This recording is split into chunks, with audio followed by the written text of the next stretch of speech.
Okay folks, welcome to another video. This time I'm taking a look at some games that were released for the Commodore Amiga in the year 2020.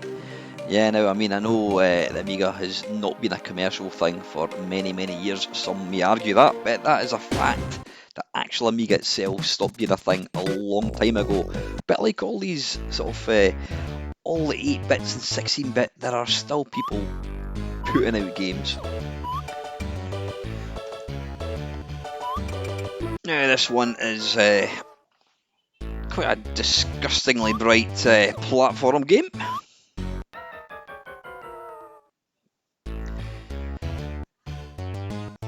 I was never really a fan of games like this. Gotta say though, graphics are nice. Sound is suitably cheesy.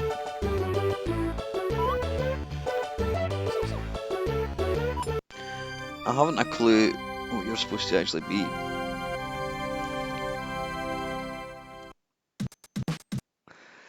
Fred's Journey, that's what it's called. I have no idea, what are you supposed to be? Fucking pink Pac-Man or something with a hat on? I've got absolutely no idea.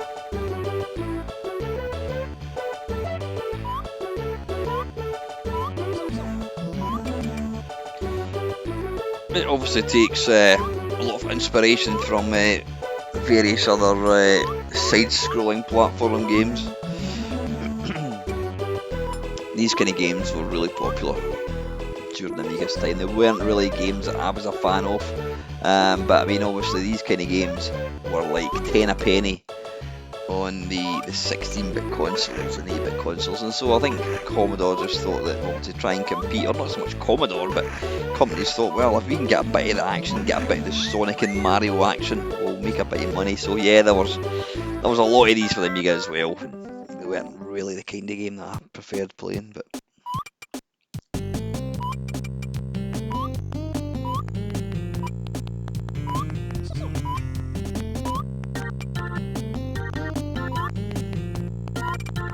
I mean, nothing wrong with it.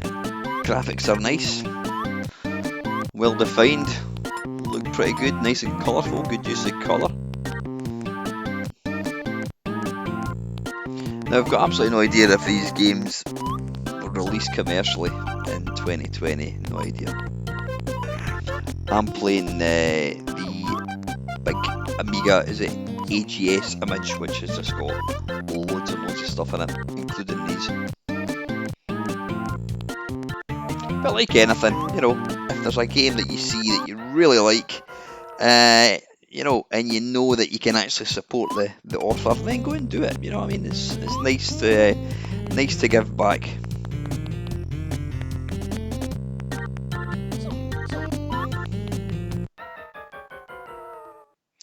That's quite enough of that. Right, Lumberjack Revision.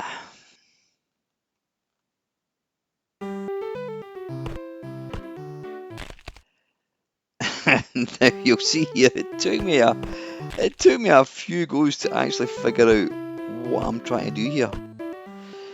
Yeah, the idea is you want to chop down the tree, but you need to avoid the branch falling on your head. So what you do is you tap the joystick to the right to chop from the right, and then if you want to chop from the left, you obviously tap the joystick on the left.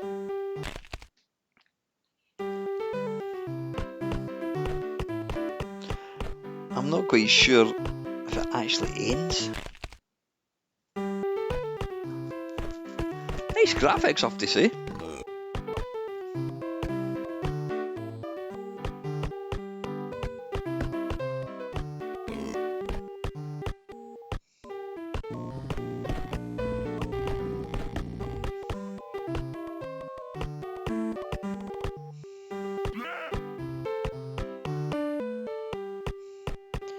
It's got that kind of Flappy Bird sort of ambience to it. You know, it's simplistic, frustrating, but ultimately compulsive. That's why you want to play these games.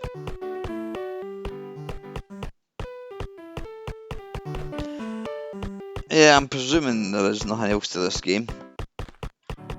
slightly repetitive, if I'm being perfectly blunt. Yeah, there we go. That was Lumberjack, whatever.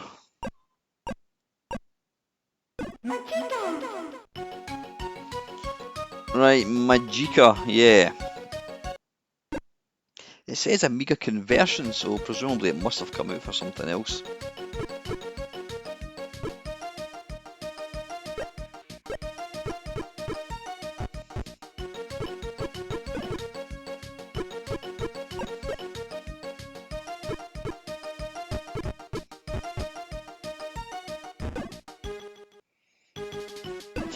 It's got a kind of feel of, I feel like kind of Bobble to it actually.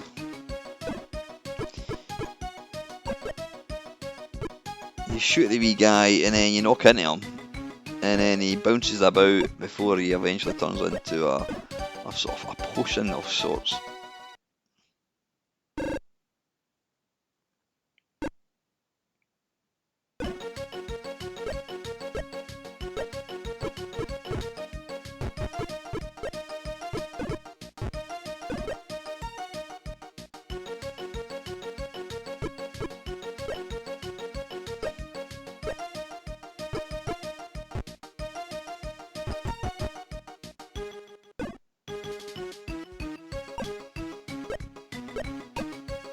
I think we eventually kill them all.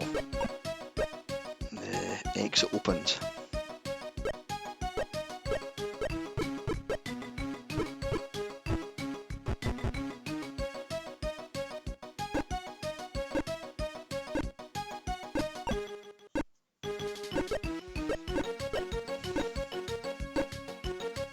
Nice graphics. Probably a tad repetitive. Let's see if the next level is any different. Yeah, it doesn't appear to be.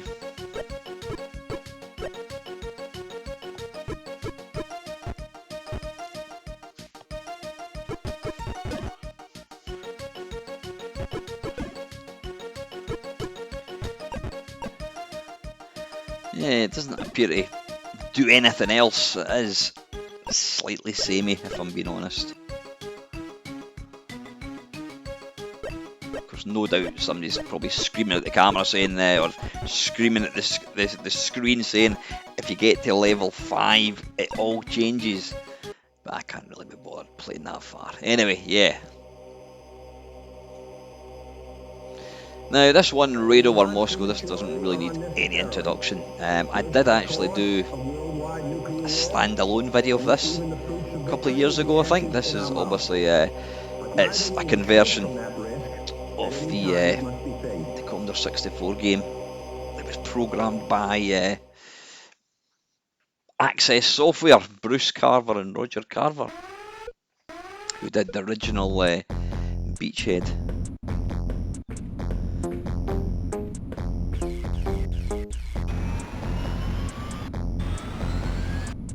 Now I've just noticed that the scan lines, I've got the scan lines switched on, and it doesn't look that nice. It looks nice on the actual Mister itself, but not in the video, so I do apologise about that.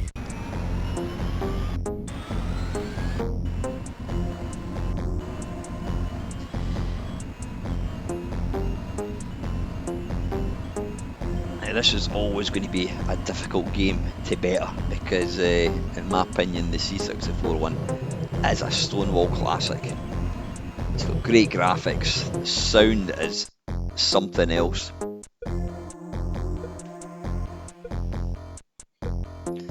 So the idea is,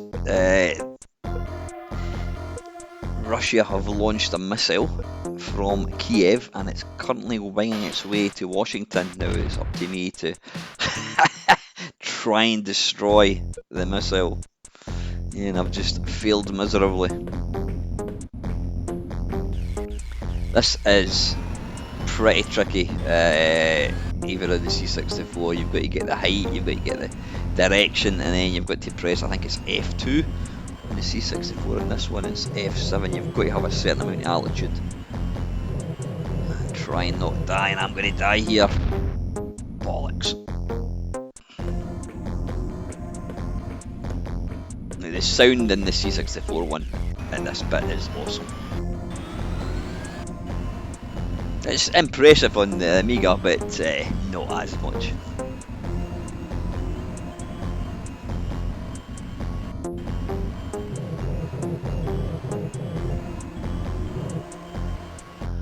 Right, let's try again.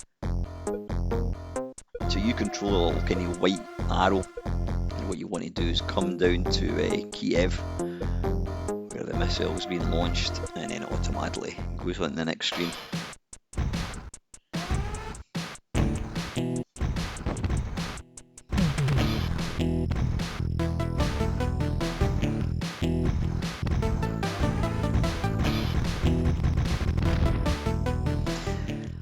Bollocks.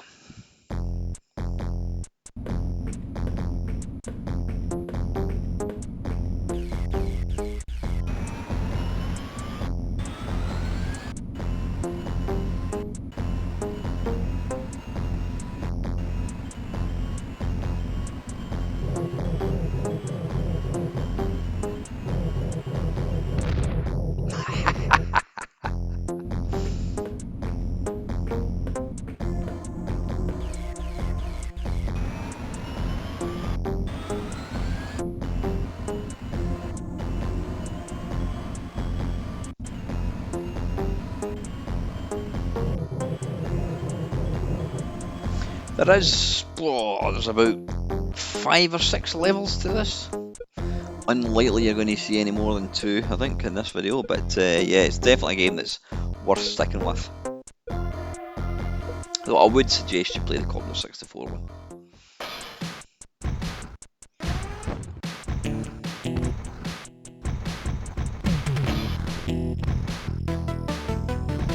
Right, so pulling up makes you go up.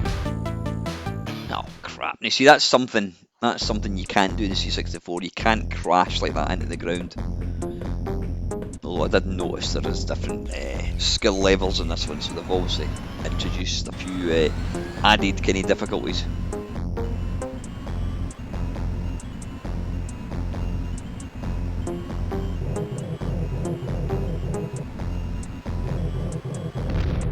Oh, bollocks. Yeah, that's Raid Over Moscow. Play the C64 one, folks. Right, this next one, I can't even know what that says. Rotator? I think it is Rotator.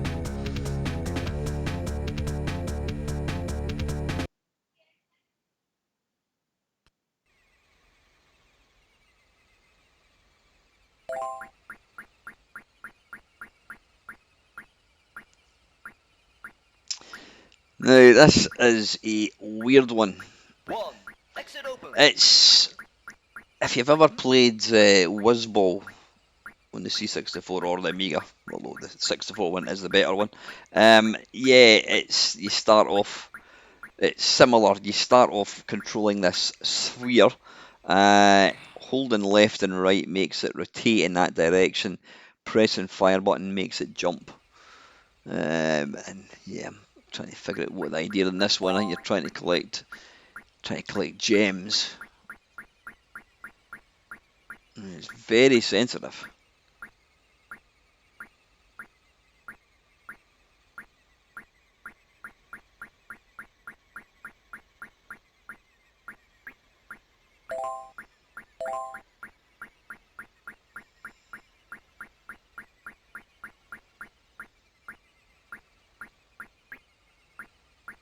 I'm sure with a bit of practice, you would get the hang of it.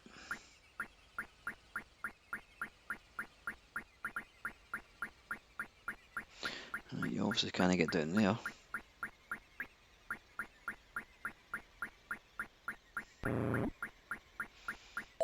Exit open.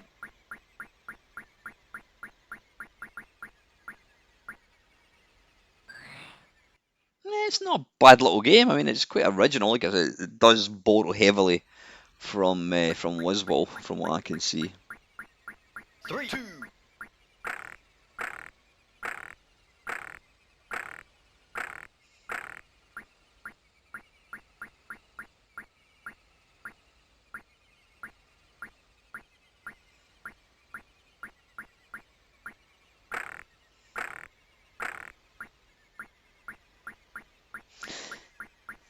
Yes, I don't know if I could be bothered with this. I've not got the patience for it.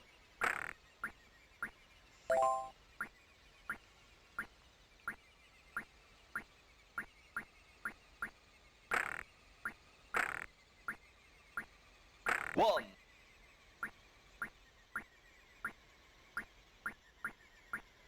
No, bollocks to that.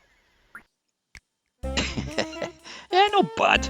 Right, this is another irritating platform game, you can just tell.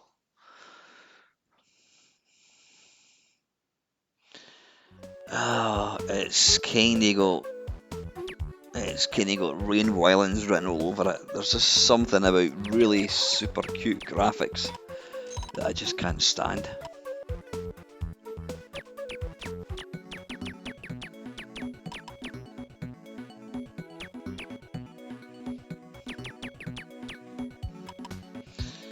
Right, I'm trying to figure out exactly what I'm doing here. So yeah, you can stun them by shooting them, but you don't actually kill them.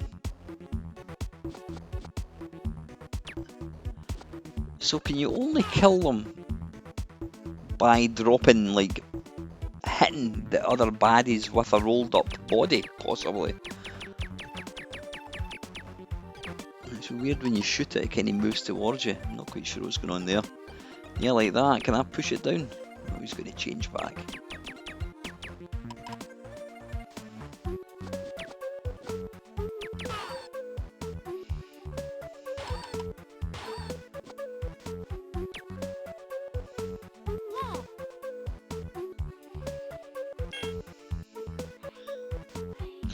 Right, I appear I've picked up some sort of superpower. Right, it lets me kill anything by just running into it. Yeah, I mean, I know it's an age thing. I know that lots of people would probably love games like... Sorry, start again. Lots of people would probably love games like this. It's not my type of game. I'm not really into massively cute games, and it's not so much... It's got nothing to do with, oh, it's too cute. But yeah, I don't know. Not my kind of game, but it does look nice, I'll give it that.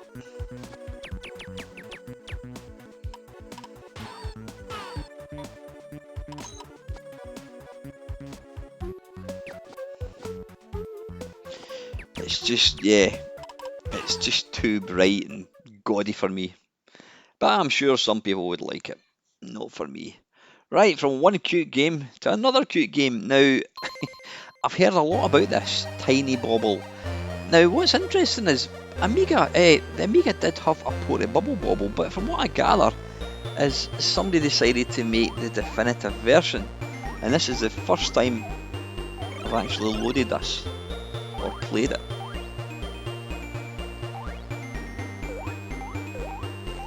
Is there anything else that's different? Why have they called it Tiny Bobble? What is the difference between this and Bobble? This is actually one game that I actually do like, which sounds crazy considering everything I've just slated that other game for. I like the playability of it.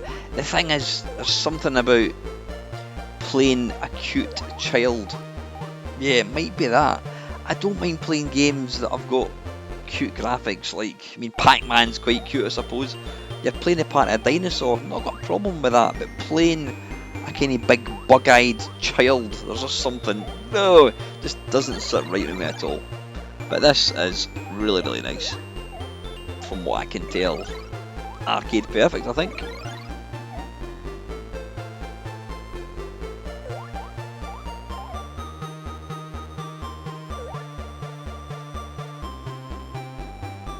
If anybody can tell me what the difference between this and the original Bubble Bobble is, because from what I can remember, the original Bubble Bobble was really good, pretty much arcade perfect, so I wonder why somebody felt the need to bring out another version.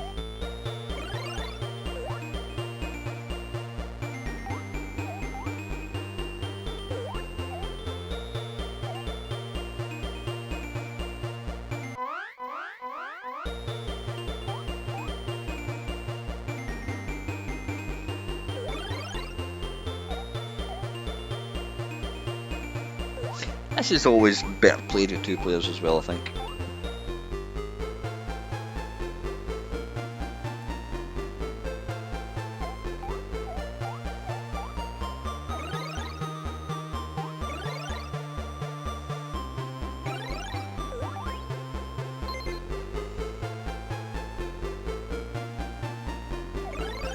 I don't think I've ever actually seen an arcade version of this. I mean, I've played it obviously in MAME, but I don't think I've actually ever seen an arcade cabinet.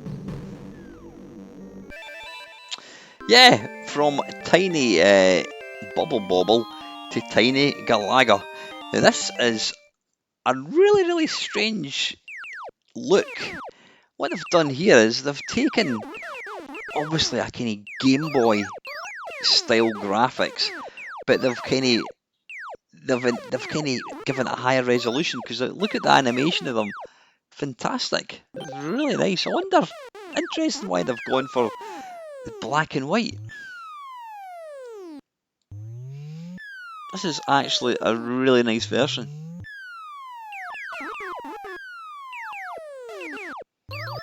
They've not tried to replicate the graphics. I mean, the graphics don't look anything like the original. Sound is quite similar.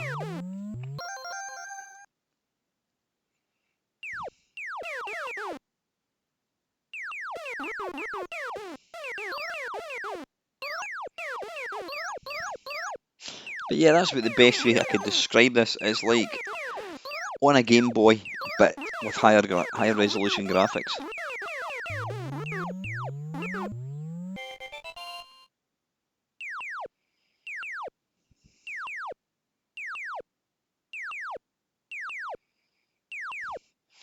I always hate these challenging stages. I always think they're absolutely impossible.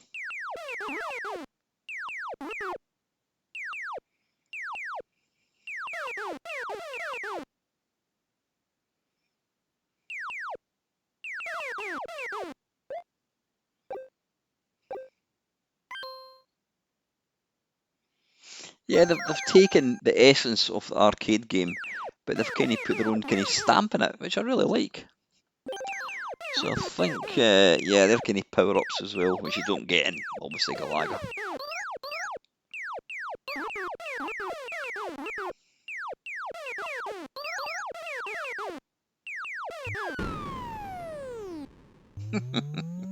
Yeah, nice effect when you die, the whole kind of screen shakes.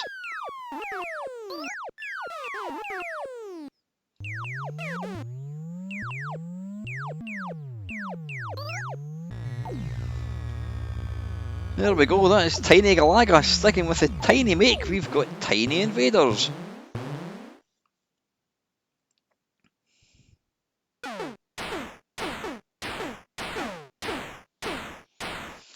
Now again, they're trying to kind of be quite faithful to the arcade with it. Obviously the graphics are exactly the arcade. You don't get that thing that's falling down towards you, but the actual main sprites are all are very faithful to the original.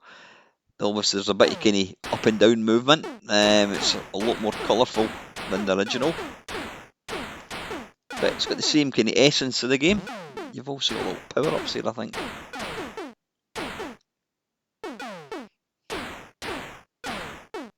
Now, like I said, it's nice to see people take a kind of classic game and just tweak it slightly.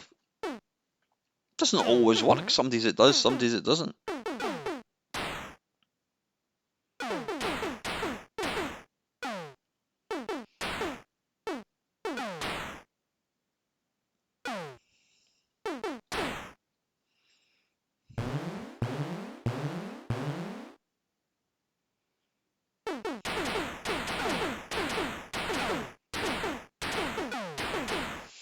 Having that double firepower definitely makes a big difference.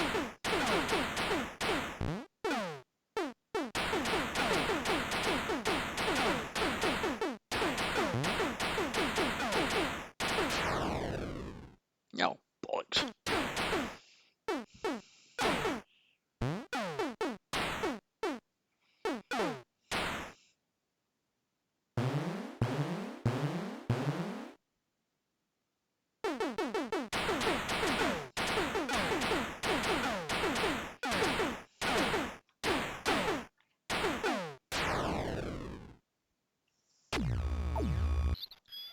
There we go, that is Tiny Invaders. That's really nice. This last one is Wiz.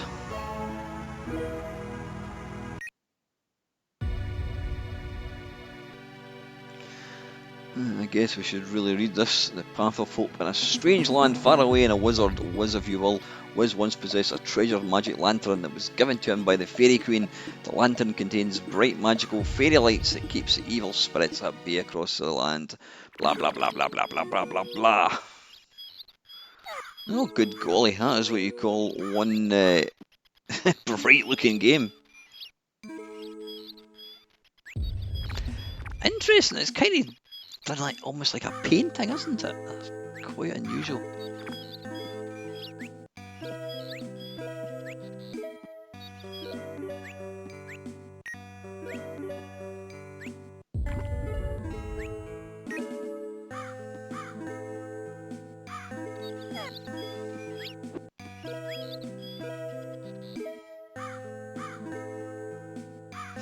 It's nice. It's not the kind of game that I would really choose to play ever.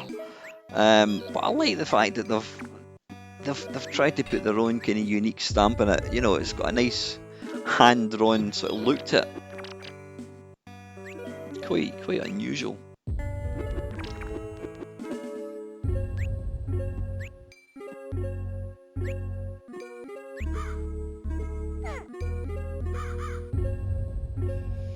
But hopefully you've enjoyed this video, folks. It's just to kind of let you see that there are still new games out there for the Amiga. You don't have to stick to playing the stuff that came out back in the day. Like I said, a lot of these games are probably available to buy. I did get this because it's on that Amiga image, which is like a hard drive image. It's got all these games on it. But like I said, you know, if you really want to do the right thing and you enjoy a game, and you can buy it, then you know, by all means, give the guys a couple of quid. I just think it's great that we've got these old bits of hardware and there's people still bringing out new games for it. So I'm going to let me know what you think of this video. If it's shite, let me know. If you think it's good, let me know as well. This was games that came out in 2020. I'm sure there's a lot more besides these ones. I will do another one for other years. So anyway, until next time folks, as always, thank you very much for watching.